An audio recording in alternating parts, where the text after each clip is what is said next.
আমরা যখন মৃত ব্যক্তির কবরের পাশে দাঁড়াই, জিয়ারত করতে যাই, তখন কি মৃত ব্যক্তি বুঝতে পারে আমরা যে তার কবরের পাশে দাঁড়িয়েছি? আমরা যখন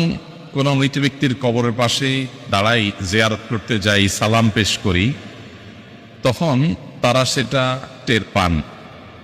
তাদের ধ্বংসাবশেষ মাটির সাথে মিশে গেলেও আল্লাহ রাব্বুল আলামিন বারজাখী জীবনে, এটাকে বারজাখী জীবন বলে, মৃত্যু থেকে নিয়ে কিয়ামতের আগ পর্যন্ত যে জীবনটা আছে, এখানে মানুষের শরীর মাটির সাথে মিশে যাক, পানিতে গলে যাক, যেখানে যে অবস্থা থাকুক, সেখানে এক প্রকারের রূহ আল্লাহ তাআলা শুধুমাত্র বিশেষ কিছু জিনিস যেগুলো আল্লাহ তাআলা অনুভব করাতে চান, সেগুলো অনুভব করার ক্ষমতা আল্লাহ তাদেরকে দেন। এর ভিতরে একটা হলো এটা যে